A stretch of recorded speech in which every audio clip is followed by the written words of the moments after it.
Mm. This is one of the monthly webinars from IIRSM Europe. I'm very pleased to say that I'm the new chair of the branch. I've taken over from Alison Hind, and I see that Nico is on the call as well, who recently joined the committee. To join these webinars, you don't have to be a member, but obviously we'd love it if more people joined. And we're also trying to promote a few more people onto the branch committee as well. So if you are interested in joining, or you are interested in getting more involved in the committee, then please get in touch with me or Julie or Nico, and we can point you in the right direction for making that happen. Okay, so I'm going to get on with the webinar. First of all, a little introduction to myself. So I've put in two pictures. So I've recently left Givaudan, a Swiss-based company, and I'm working now as a freelance consultant. But I wanted to put up what I saw as my sort of professional achievements. I've worked in HR and operations and in EHS for the last 10 years. I see myself very much focused on health and safety. But I think one of the biggest achievements was building this factory you can see in the picture. So I was the project lead for a greenfield project in Hungary. You know, this was the outcome. This is now the biggest factory in Givaudan. Can you do you hear any background noise, by the way? No, okay, so I'll carry on. There's a plane flying over. So this was a 175 million Swiss franc project, and literally from nothing. We didn't have a single employee in Hungary and no business, and you know, identifying the site, you know, setting up the business, putting the design team together, recruiting the workforce was just an amazing experience. I always put it as the highest and lowest points of my career. You can imagine there's some dark days on a project like that. But it's now Givaudan's biggest factory globally, and we've gone from no employees in Hungary to about 1,000. Keep saying we. I have to remember I've left Givaudan now. But so that was really one of my greatest achievements, and of course, it was an opportunity to set up the culture right from the beginning. You know, really creating a good organization there, and this was really my passion through my whole career is culture and people development and leadership. And I've just applied that to different functions and recently applied it to health and safety. The picture on the right, just to introduce me a little bit, is outside of work. I used to be an ultramarathon runner, and given that I won the last version of the Commonwealth 24-hour running championship, I'm the reigning champion. So I'm hoping they never have another one, and I can keep that title forever. But I've stopped running since my knees gave out, and I'm now the manager of the Great Britain 24-hour running team. It's a crazy event. It's just who can run the furthest in 24 hours. But it's a kind of hobby job for me. I'm a volunteer for that, and I'm taking the team to the World Championship in Taipei in December this year. So a couple of facts about me, but I'll move on with the presentation. And you know, I put in this kind of cryptic heading, invisible factors, or how I was hit by a car that wasn't there. I'm going to take you through an incident that's very personal to me, because it was me that was hit by the car. We're going to look at it from say a classic incident investigation, and then maybe some more interesting things that come up as well. So if you bear with me, I will go through some of the incident, and if there's any questions, please put them in the chat, or please unmute and ask. And some interaction on what were some of the root causes might be fun as well. So please feel free to chip in when I ask. So first of all, some of the facts, and I say facts, but we all know that we're all biased. So with a lot of incident investigations, we jump to conclusions, or the facts aren't really facts, but they're certainly my memory of the incident. So here's me with my bike. It was a cycling accident, so I still got my Welsh top on there. So just in case you didn't know what a man with a bike looked like, that was the equipment I was using and how I was dressed. I should say it was in Switzerland. Maybe not everybody knows I'm based in Switzerland. Switzerland's very well equipped for cycle paths, and I was cycling in the direction of the yellow arrow. the car was coming in the direction of the red arrow, and the collision was where the star is. As you can see from the picture, as I said, there is no car, so I was hit by a car that wasn't there. But we'll maybe explore that a little bit more. Here's some labeling on the same picture. So this is the sort of Google Maps view. So I was on a cycle path. I was approaching a road, and the incident happened in the road. I cycled into the road. You can see there is a dotted line, which is supposed to be a stop line. I have to say it wasn't very visible at the time, and there was no sign to say the road was coming up. There was a footpath on the road, and there were some people walking down here as well. And further down the road were pedestrians and dogs. And there's also this railway line running alongside me, and you can see the railway crossing here. Yeah, other information, it was November 2020. The date may be significant. It's early on a Sunday morning, I think somewhere between 8 and 9 a.m. Kind of forget a little bit now. I think I set off about 8 o'clock on a November morning. I was 15 kilometers into a 65-kilometer ride, and I was riding on a cycle path. So I cycled in front of a car, and the car hit me. So I think it's called being T-boned. So that was the kind of facts around the incident. And this is my view. So this is a view up the cycle path. You can see there's a slight rise here. So the road isn't 100% obvious, and I say there was no sign.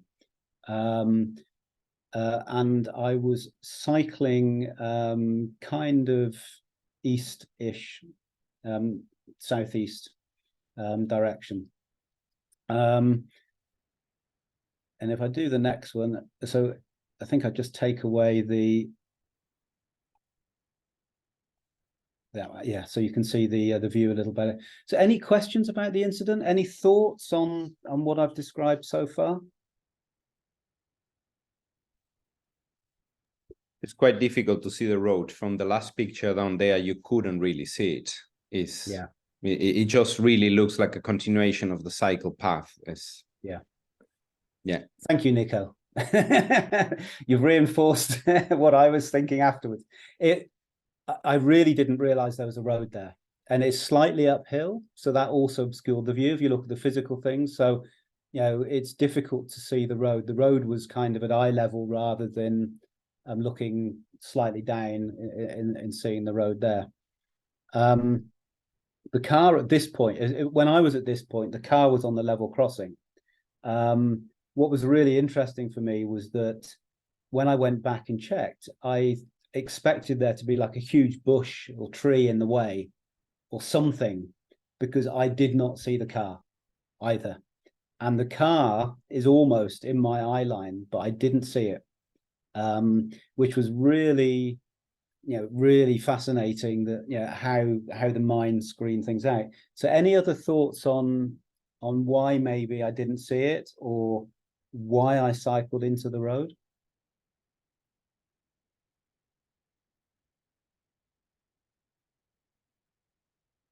And also use the chat if people don't want to unmute. Oh, inattention blindness. We'll come on to that one. Yeah, nothing as a signpost. So, it's there was no warning. I went back and checked. There is no sign that says a road's coming up. Interestingly, on the road, there's a sign warning there might be cyclists in the road, but not the other way around. And it's quite a small road. It's not ever so busy. And the inattention blindness I'll come to in the, let's say, the classic incident investigation, which I'll move on to. Any thoughts on the date? November 2020? Time of day? Before 9 a.m.?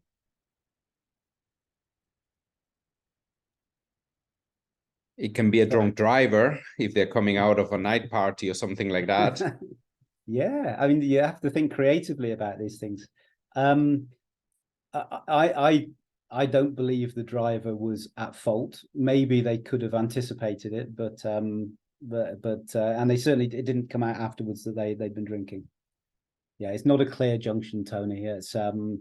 It's it's very interesting. But one of the things about the date is the sun was just rising. It was early on a November morning in the Northern Hemisphere. And the sun was directly in front of me and quite low. So there was an impact of the sun shining in my eyes if you look at the physical factors. And Emma has said, did you have your head down looking at the path? Actually, quite the opposite. I was looking down the path at the pedestrians and the dogs, because this was a shared pedestrian and cycle path. There were two people talking, and it's the thing I always hate as a cyclist. You know, the people are on one side of the path, the dogs are on the other with the leads stretched in between. But I was looking down the path and thinking, I have to take care. Ironically, I have to take care because I could cycle into some pedestrians or the dogs could cause a collision. So I wasn't looking down, I was looking beyond the junction. So that was definitely a factor. So yeah, this whole inattention, or where your attention is. The other thing that was fascinating for me and why I didn't see the car, the railway line, I think because there was a railway line, my brain had already subconsciously made the judgment that nothing can come from that direction because there's a railway line and a fence, so nothing can come from the right. And I think I just blocked out the right. And as I approached the road, there were some pedestrians walking down the footpath. So I had people ahead of me and people slightly to the left. So I think I just blocked out everything to the right because there couldn't possibly be any danger coming from that direction. But I will move on and get a little bit more into this. So consequences, you know, when we have an injury, we always look at the consequences. I suffered a compression fracture of one of my vertebrae. I was hit side on, flew through the air. I can remember thinking this is going to hurt, and it did. I landed on my head. And you can see the helmet. Please, please, never, ever, ever ride your bike without a helmet. I think this saved my life on the day. It was broken like that in 4 places. You can see the level of the damage, but it's designed to absorb the impact. But I still landed hard enough that I got a compression fracture of a vertebrae. So the doctor I saw at the hospital said that he normally saw this if you sit down really hard on a concrete floor or fall, so from the bottom of your spine up. But I did it the other way around. I landed on my head and got the compression from the top down. So I was very lucky not to have a serious head injury with this one.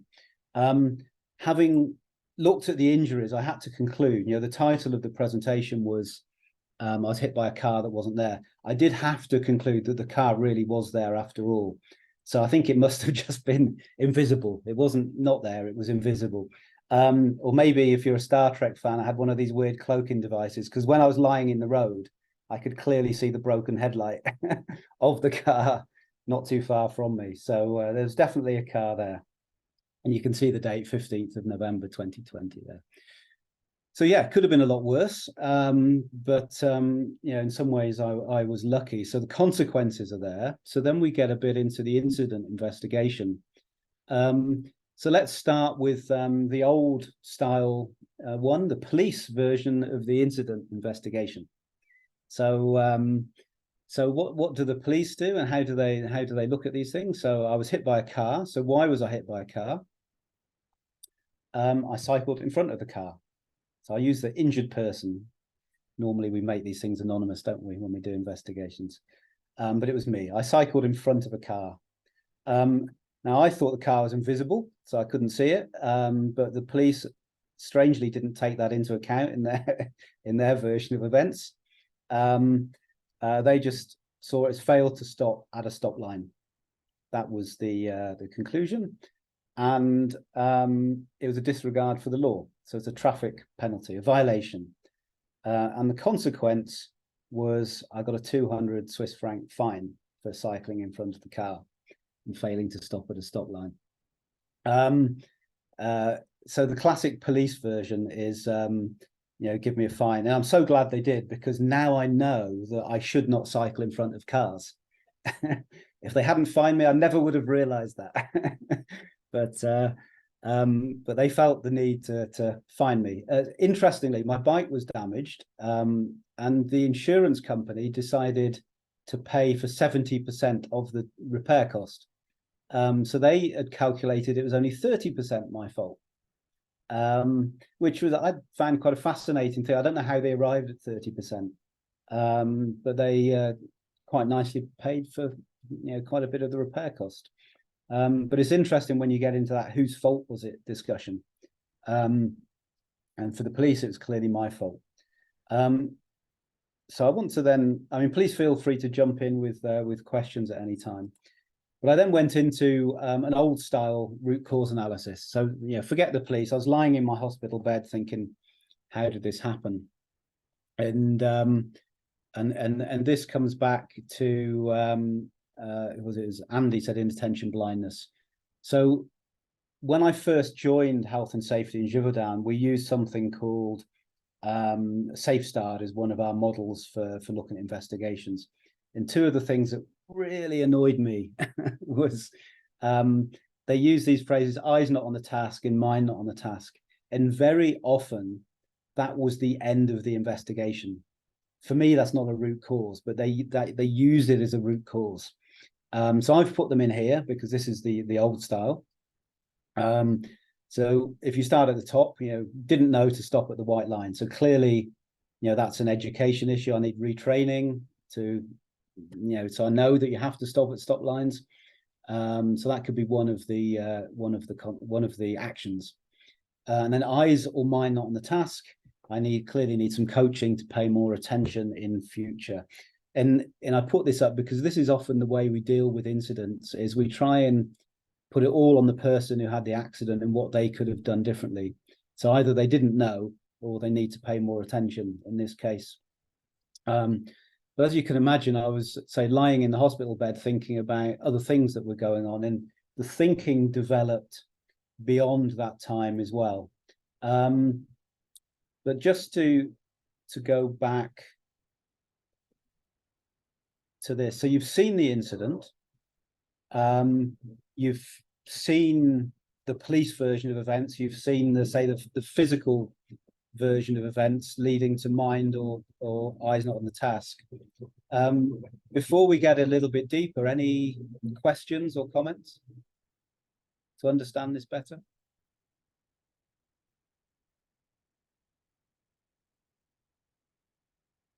Okay. Nope. I will move on. So again, sticking with the kind of root cause analysis and what we're used to. So as I said, we this eyes not on the task is something I really hate having that as a final version. So I look beyond that. What goes beyond that? And by the way, this is I'm trying to set this up. We're going to get to something a little bit different after this, but I wanted to go through the physical factors. So didn't realize there was a road ahead. So the eyes not on the task was because I didn't realize there's a road there. So my attention was beyond the junction. I talked about the pedestrian and the dog. So presence of people and dogs across the path. So you can look at physical distractions. You can look at the poor visibility. So I talked about the sun low in the sky in the time of year. And then the physical layout was not good. So railway on the right, slight uphill, stop line not visible. It was also very faded. The road, footpath, cycle path, all coming together at this railway junction. So I think it's poorly designed and maintained. I gave that feedback to the police. I was there recently, by the way, nothing has changed. So they didn't seem interested enough to change that. So this is what you'd probably, as a classic investigation, and then you'd look at, how do we design this better? How do we maintain it better? Is there some issue about separating the pedestrians and cyclists? And you could start to look at these things. But I really started thinking a little bit beyond this and thinking what else was going on? Anything else to take into account? Again, please use the chat or speak up if you think there's something I've missed so far. Or oh yes, so I've seen Astrid said, what about speed? Did you consider this as a factor? Sometimes I cycled too fast on the cycle path. I admit, I'm guilty as charged. Normally, if I'm going to be cycling fast, I take the road. And it, ironically, with this particular village, there is a road through the village that I normally take.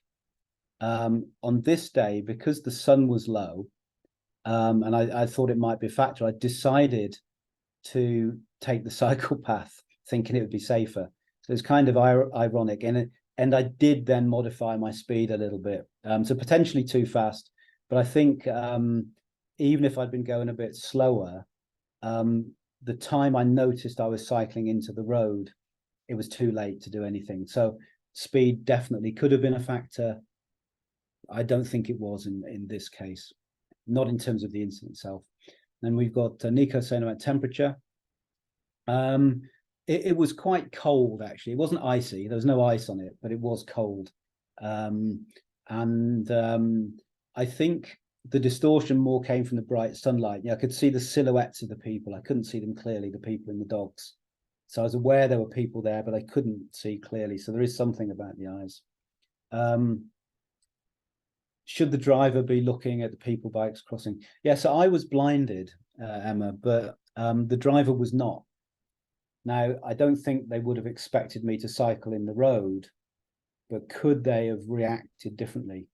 Luckily, they had slowed down for the crossing, and it's a 30 km/h zone anyway, but I think they were probably going slower than that. So I was quite lucky they were going so slow.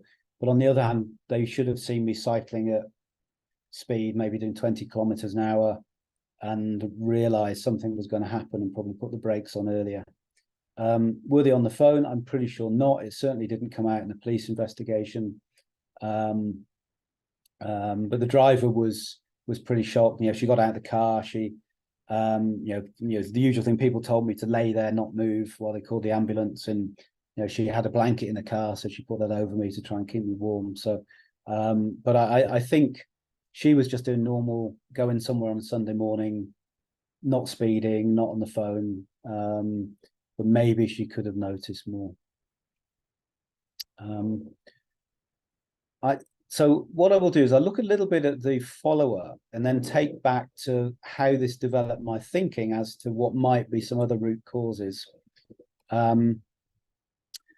So if you look at mind not on the task, sorry, I'm going to go back to other root causes and then do the follow-up. So we looked at eyes not on the task and the physical factors, but then I started thinking about this mind not on the task and what does this mean? And after the accident, a lot of people spoke to me about the impact on me. Was I okay? Could I get back on the bike? What did it do for my confidence? And it did knock my confidence, I have to say. But I started thinking about, what about before the accident and the mental state before the accident? And this is where, for me, it got really interesting, because I came to the conclusion that I was in quite poor mental health at that time. And I started thinking about, was I in good shape to actually go out on my bike and look after myself properly? And one thing, when I mentioned the date a few times, this was November in the first year of the pandemic. So we've been in lockdown all summer. It was a strange time for everybody, but there were some other things going on as well. And I was thinking, if I'd been in poor physical health, I would not have gone out on my bike. If I'd been sick, if I'd been ill. But poor mental health doesn't really come across. And this is with the wonder of hindsight. So I started to develop this a little bit. And I thought, so if I'm thinking I was in poor mental health, what was going on? And I put these factors in. So there can be family issues, there can be personal issues, and there can be work issues. So these are some of the things that I think, these are the sort of three main headings I thought could affect me and affect my mental health. And I'm not going to drip feed this in. I'm now going to do the last bit in one shot.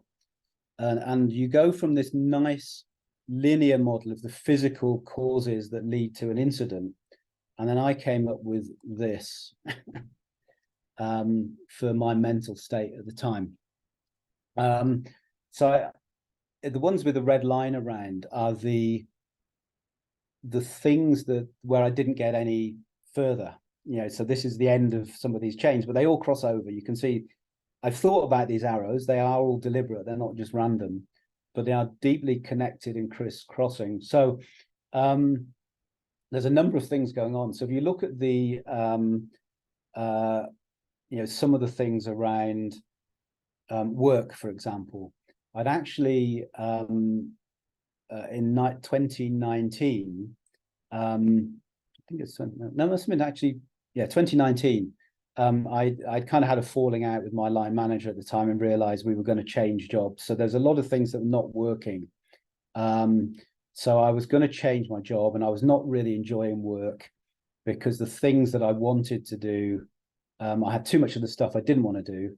And we were now in the pandemic, so it was all remote. I couldn't do the face-to-face. I couldn't travel. I couldn't do the job the way I wanted to do. So there's a lot going on with that. So I was not enjoying work, and I was kind of thinking about what next, what's going to happen in the future. And I had an upcoming job change in 2021 that was already being discussed and was being lined up. I wasn't quite sure how that was going to happen and how it was going to work.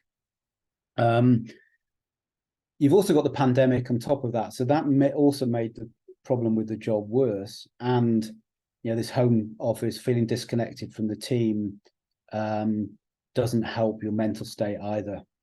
My team were based in Singapore, China, South America, Argentina, that is, Netherlands, just one in Switzerland, and the USA. So they were very dispersed, and I hadn't seen them for nearly a year. And I was used to seeing them, probably 3-4 times a year. At the same time, I think there was this thing that, in terms of personal issues, I'm 57 now, and so this was 3 years ago. But you saw that picture of me as an athlete. I felt immortal, invincible as an athlete. I could do this stupid event, running for 24 hours, doing crazy distances. And if someone said to me, "Go and run a marathon tomorrow," I could do it. And now I was in this position where I had to sort of recognize my own mortality and be, I'm getting older and I'm not as fit as I was, and the knees are shot to pieces. I've had some surgery. So, and I was finding that really difficult to deal with. And I think that was also affecting, I've said there, poor communication with my wife. Having been at home together since March when the pandemic started, never happened before in our lives that we spent so much time together. And then some of these other things on top. So you have to take that into account as well. And then also, looking at things like my mother was dying. She died in December, so 1 month later. Because of the pandemic, one, I couldn't travel. Two, the care home was closed to visitors. So if I'd gone to the UK, I couldn't have gone anyway. And then because of the accident, I couldn't go to the funeral either. Even if I wanted to go and isolate myself for a time. So this was really difficult as well. So I hadn't seen her for close on a year, and it's very clear that she wasn't going to live much longer. So that was also on my mind. And then also just the general family stuff. I've got 2 kids in the UK, 1 in Canada, so I hadn't seen them for a while. I was missing my granddaughter. I had a new granddaughter in 2020, first granddaughter. So all of these things add up, and they're all interlinked as well. They're all connected. And it really got me thinking about, we don't take these things into account when we're trying to predict injuries and accidents at work. But I'm not the only person where this was happening, and other people will have worse issues. I'm not talking about mental illness, just poor mental health, where, you're not on top form. And, the one organ we use for decision making is our brain. Okay, so women may tell men that they use something else for thinking and making decisions sometimes, but we use our brain. And if your brain is not functioning right, can you be relied on to make good decisions? And for me, safety in the workplace is all about decisions. How do you set people up to make good decisions rather than bad decisions?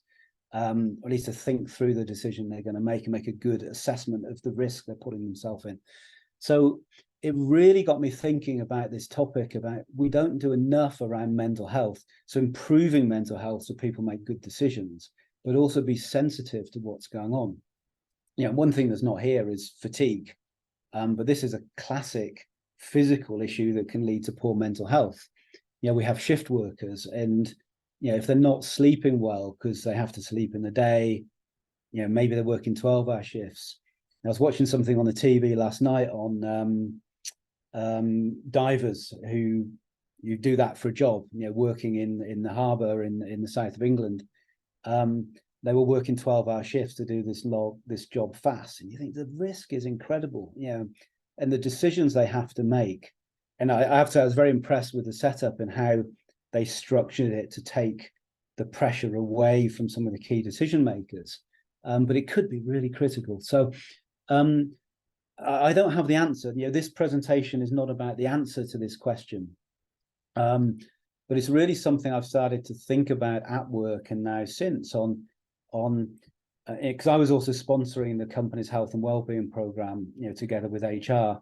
And I think we have to bring a lot more to this, and really be more sensitive to it and bring it into investigation and then see, so what could we do differently? And I know there are things like employee assistance program, but it's kind of a throwaway. Yeah, you can phone the helpline and get some help. I did do this after the accident. It was very helpful. I'm not knocking that as a support mechanism, but it's not enough. A lot of it needs to be in terms of the skills of the line manager, and the people you can connect with at work. So I think so. So training and awareness in these topics, and we did some of those things in the company as well, to really help people get more aware. And we've trained people as mental health first aiders. I did that myself. Again, it's not the whole answer, but all of these things help to become more sensitive, ask better questions, understand the issue better, and maybe avoid not just the poor mental health, but physical injuries as well. And it's something I want to develop a lot further.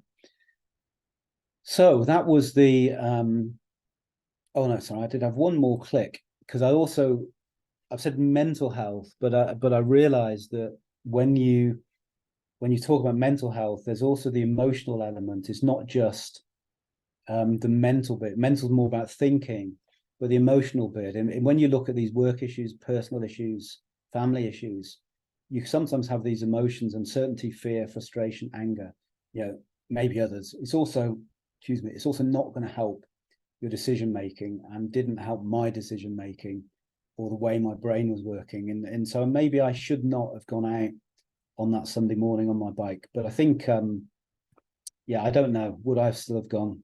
Oh, I don't know. It's a really big challenge. And, I have to be honest with myself.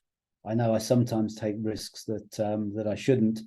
And I sometimes think everything's going to be fine. Yeah, it's going to be okay, which is not a great thing for a safety professional to say, but this is the human factor. Okay, so just looking at Nico's comment. Oh, he went on a nice bike ride to see Greenie and relax. Yeah, so it could have helped. It could have helped. Take a break, relax. Physical exercise definitely helps your mental health. Yeah, it all becomes muddled and hazy. And I think that's the thing, and that's why I presented this slide this way. It's really muddled. So it's not a quick fix. If you do your investigation, there's a design issue, you can fix that. Human beings cannot just be fixed. It's not as simple as that. It's not one issue. It's a lot of issues altogether. And sometimes, maybe I could have made the decision to go on my bike to make things better, and then it didn't. So it could be a real catch-22, as Astrid has said at the bottom. But I am a big believer in physical exercise as a way of improving your mental health, and definitely getting into nature. But maybe I'll go for a nice walk next time. It also got me thinking about the classic investigation models. So we used this one. So I did a bit of refresh. I've got everything on my notes now. Oops.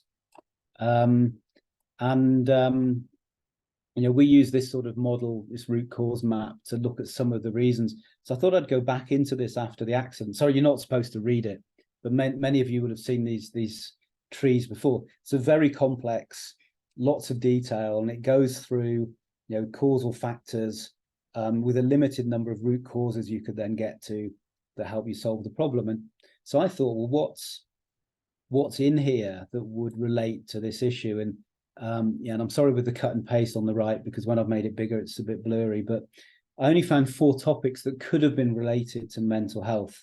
So mental workload issue, which also I think does also then come into the line manager aspect. I've seen that a lot recently, people really being overloaded at work, and that does affect your ability to make good decisions.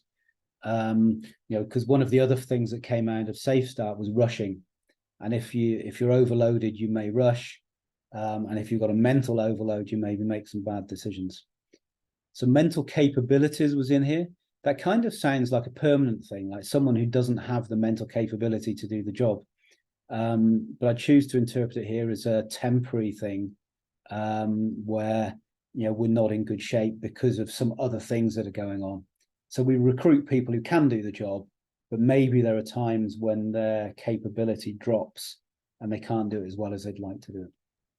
Personal problem, very generic, doesn't really tell us a lot, but yeah, personal problems. You saw some on the previous chart. And then fatigue, we also spoke about before. Off the job rest and sleep, but it can also be fatigue from the job.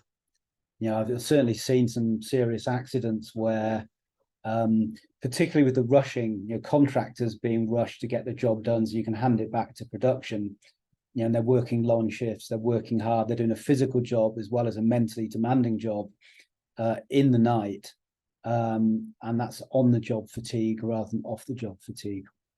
So this can really make a difference as well. And these are all, related to the mental aspect. So I thought what I would do, because we have a few minutes left as well, is just go through what happened next, because this may also stimulate some thoughts as well. And I'm afraid it doesn't necessarily get any better. But I wanted to talk about what happened next. So legally, I talked about the 200 franc fine. No improvements were made, even though I gave the feedback. So, you don't always get the reaction you want. From a physical point of view, I mean, I got really good medical care. CT scan and head and spinal column.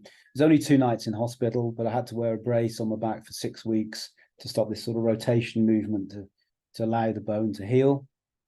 Obviously, it could have been more serious if it had moved more. The orthopedic aftercare was great.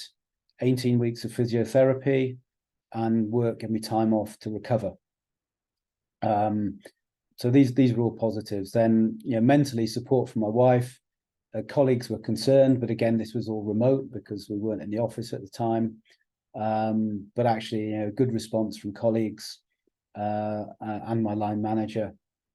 So even though on the previous one I said poor relationship, I think there were a lot of things were still good there, and he was definitely supportive as well. So there were some good things, but then what happened next was another accident, and we could never prove the connection between the two, but I have to think it happened. I actually blacked out while driving. I was driving my car and just gone, and I had a head-on collision with another car. Nobody was hurt, very luckily, but my car was written off and the other car as well. So, the consequence of one accident was another one. And I think that's often the case.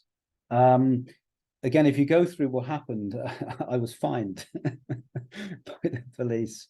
And I had a 1-month driving ban. I was really shocked, actually, because I thought the police would immediately take away my license because I blacked out while I was driving. So I'm not safe to drive. But they didn't. They only gave me a ban because as a penalty, a punishment. I really find this absolutely bizarre. Reflecting on it, I think I don't know, maybe they just thought, oh, he's British, he's driving on the wrong side of the road, and that's how he hit the car. But I did give all the information and told them what had happened. But I did voluntarily stop driving for 5 months. I also, because I saw a neurologist, he said this could be the first of an epileptic episode. It's highly unlikely, but if it doesn't happen in the next 6 months, it's not going to happen. So I stopped driving for 5 months anyway, voluntarily. But I found out from him and from others that this can happen. Some people have a blackout episode that only happens once in their life and never again. The really positive side was as a person in my mid-50s, I had every test under the sun. And they told me my heart's in good condition, my lungs are in good condition, my brain's in good condition. So this was really positive. No signs of early onset dementia, any of these things. It kind of, again, the good news with the bad news is I had this accident. I never found out what caused it, but got some really fantastic feedback on my general health. On the mental side, which is obviously the one we're talking about, I did contact the Employee Assistance Program. And again, what I found, trying to observe myself from outside, what I found really interesting was that I was promoting this. I was sponsoring this. I was one of the people trying to encourage people to use this. And I had a real reluctance to use it. And if I had a reluctance to use it, what about everybody else? So again, we need to find a better way to deal with these topics, because somehow it's still a taboo. You can phone this line, you can see a psychologist. I have to say, it was great. I had 10 sessions with a psychologist, which I didn't have to pay for, and she was brilliant, and it really helped. And why was I reluctant to do that? But somehow there's still this barrier, even from the people who are committed to this topic. She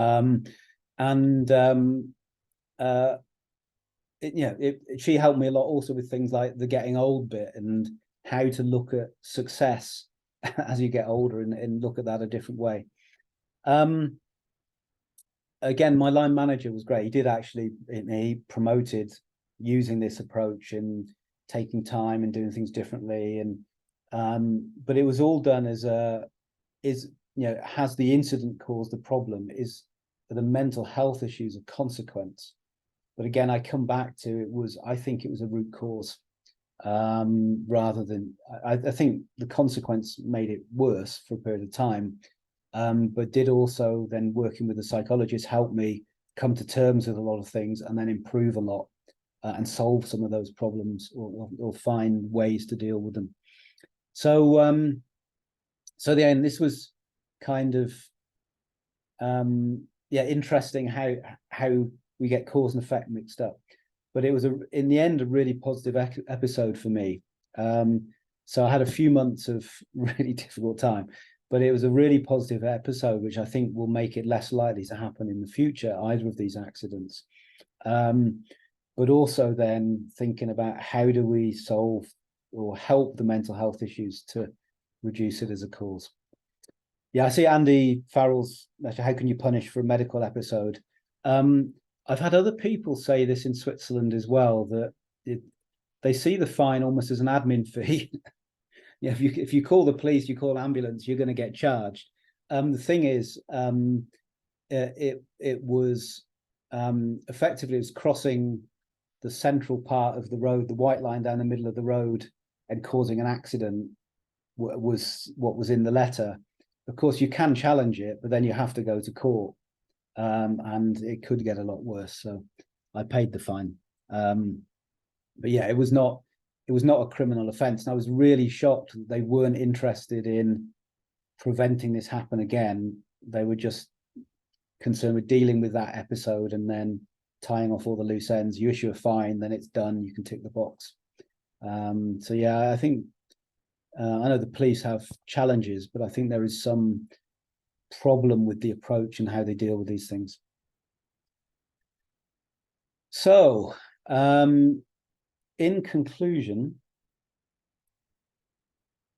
and originally I was thinking of doing a poll. I did do this in another one, but I thought we were going to run out of time. But I would put this challenge to you on the call. Do you consider your employees' mental health as a possible cause future workplace incidents, and are you doing anything about it? Is the challenge from me. So Emma says, from what you're saying, it feels like one of the underlying issues is hidden stress you're not fully aware of. Blackouts can be caused by this, even if you're not aware that you're stressed. Yeah, 100%.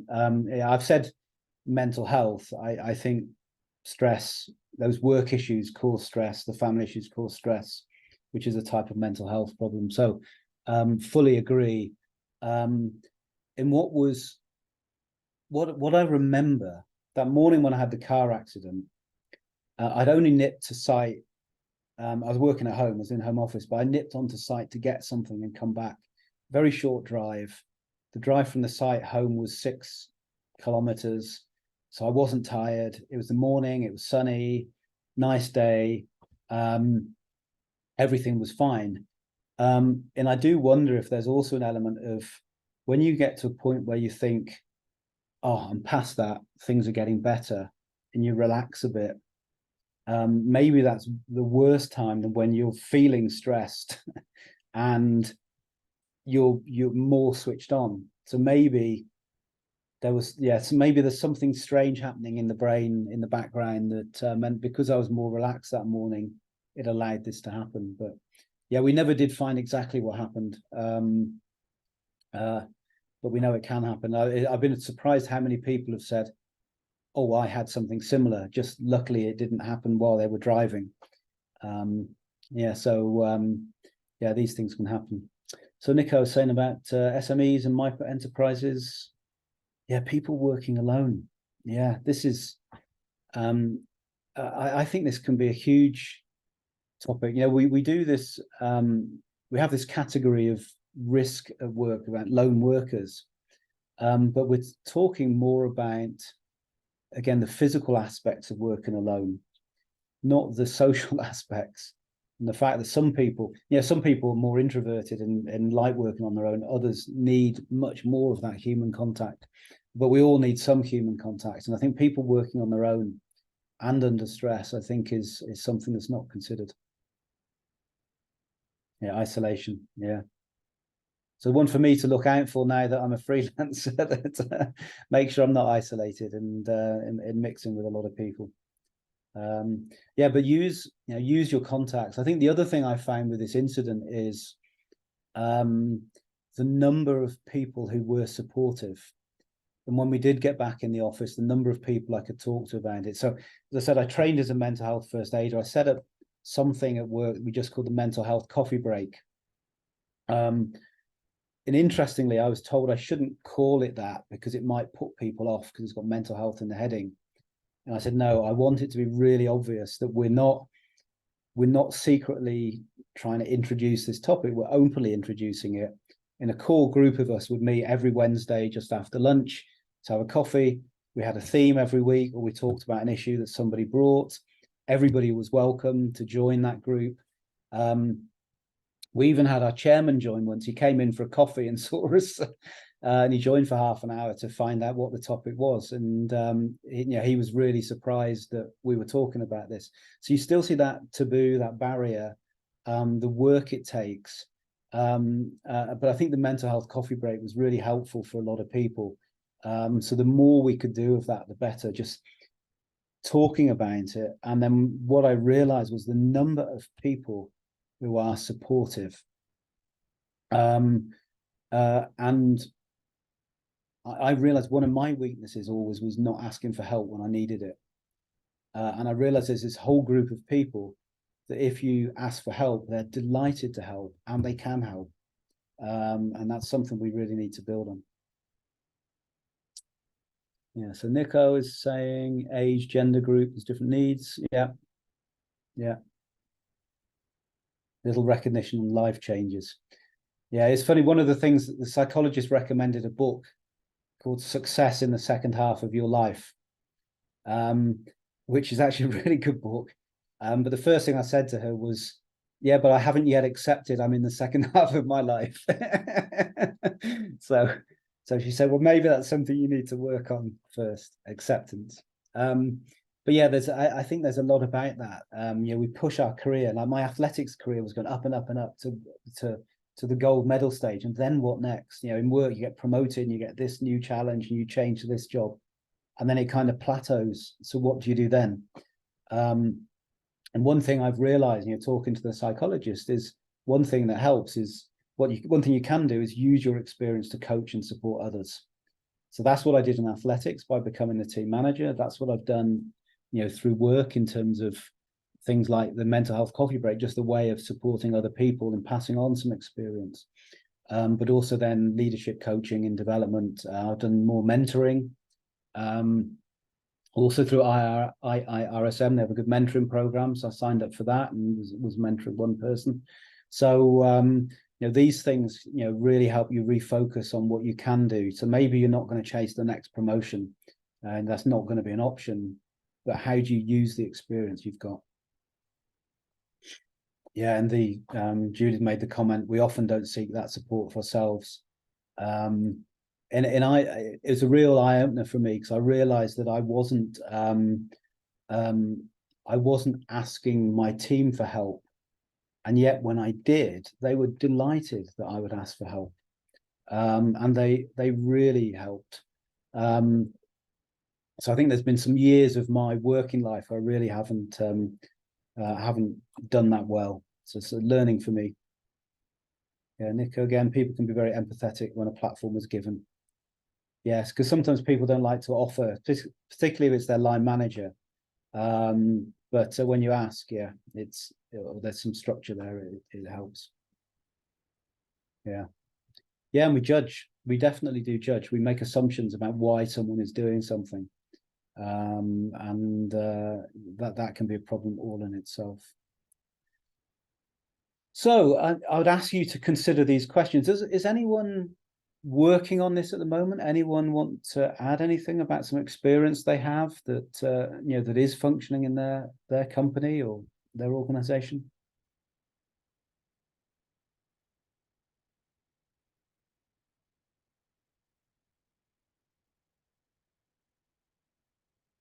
Yeah, please unmute if you want to and comment. We just have a few minutes left, so any comments, questions, or any observations, or I'd love to hear about what other people are doing, if anything, on this topic.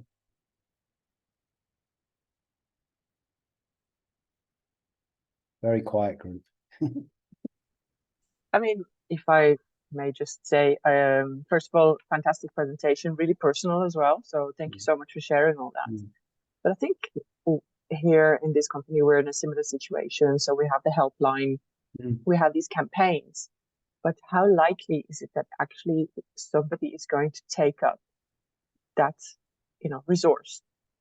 Is there still that barrier? Is there still maybe even a stigma attached to doing this, even if you weren't to say anything to anybody else, but even to yourself? It's like, oh my God, I had to ask for help. But actually, do you know what? Why would, I mean, we're quite happy to talk about, oh, I've broken my arm. So why wouldn't we say, hey, yeah, you know, I rang this helpline and it was really good to have a chat and I feel much better now. Yeah. Just an odd thing. So I don't actually have anything specific to contribute, but just to share that. No, thank you, Astrid. And it is fascinating, isn't it? If you saw someone limping, you'd say, oh, what happened? Are you okay? If you see someone who's looking a bit down or sort of looking stressed, maybe you just ignore it. It somehow it doesn't have the same response.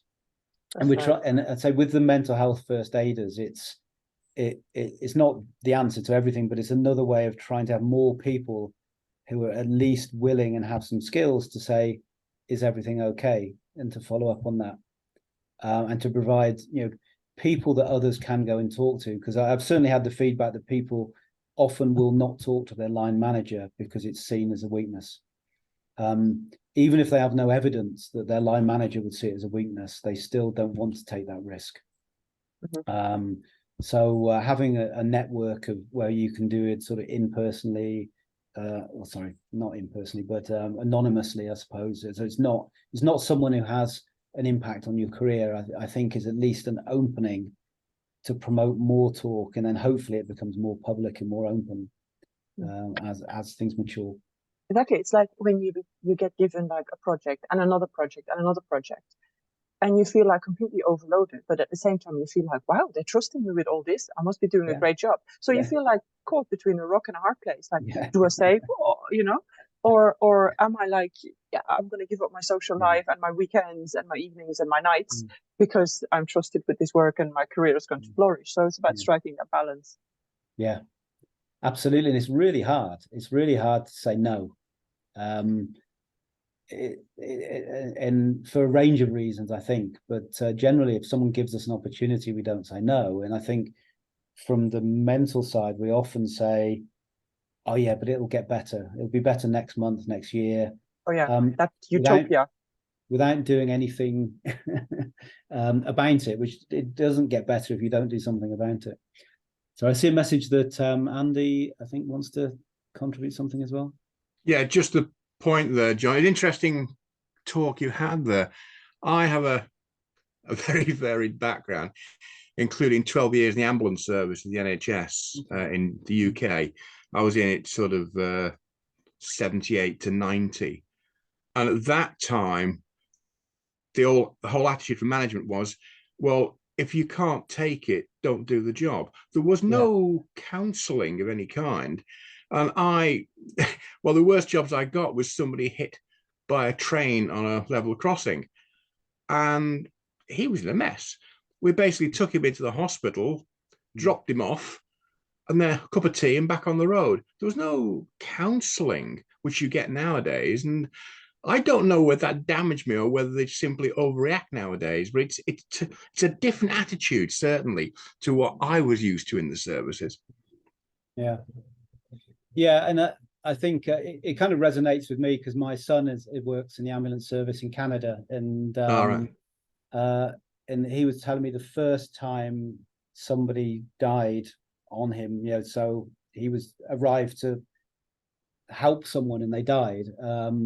He got a whole series of counselling, so things definitely have changed. He was immediately into the psychologist to discuss it. So I think the support has improved, but I think that style is still there. That it, you know, particularly maybe it's changing with the generation coming through. You know, people in the 20s, but for my generation, for sure, it was, you know, stiff upper lip and just get on with it. You know, it's that sort of attitude.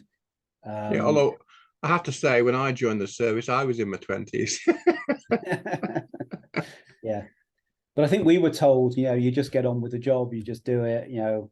Yeah, and I think younger people, you know, we talk a lot about millennials. I don't necessarily like the labels, but I do think younger people are more likely to act on it now and say this is not acceptable. And even if they're in an organization that doesn't respond favorably, what you see is people leave because they won't accept it. Whereas we just kind of said, oh, that's the way it is, and we got on with it. So I think hopefully things are improving a bit. Yeah, I think you're right. Thanks, John. I appreciate the call. It's good. Yeah, thank you.